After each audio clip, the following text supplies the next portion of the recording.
Here is another question from one of our viewers who was wondering why they build certain types of winder stairways with extremely small steps, and that would be something like this or this.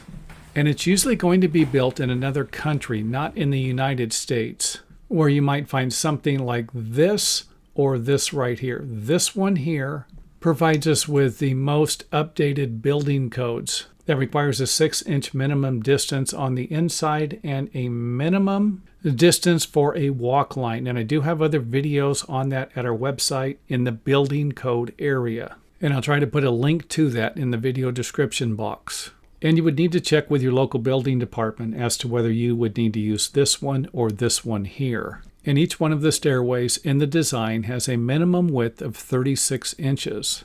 And the same would be for the stairways over here. And of course, the amount of floor space or square footage in your home or building that this stairway, and this one would take up. And I'm not about to suggest that the main reason why they build a stairway like this is for the room or the space, because I've seen stairways like this one here in castles in extremely large buildings. So let's go ahead and take a look at how much space we're actually going to have to place our foot on the step with this type of winder stairway.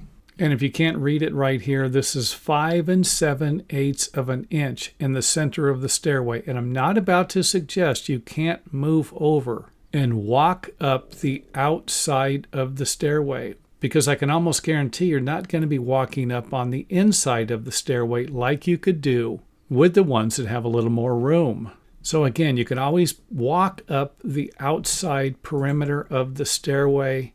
And I would imagine that's what most people are going to do with either one of these stairways here.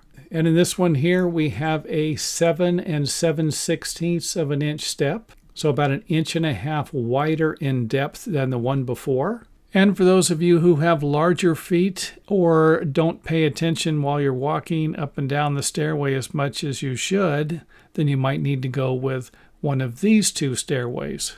And I would imagine if you had a grippable handrail going up around the perimeter of this stairway, that you shouldn't have a problem with this step. And everybody walks along the exterior perimeter of the stairway, then you're probably not going to have a problem. But that's not the case. I actually built a winder stairway like this in a house that I owned, where there was 5 occupants of the house, and everybody in the house fell down the stairs at least once right here. Because you're not walking on the outside. You're taking the shortest path possible when you're walking up and down the stairways. Now, I do have to say this, and that's the fact that everybody who fell down the stairway was coming down the stairway. They were not going up the stairs. Which leads us to the main reason why we have this building code here. Because people aren't always going to be paying attention.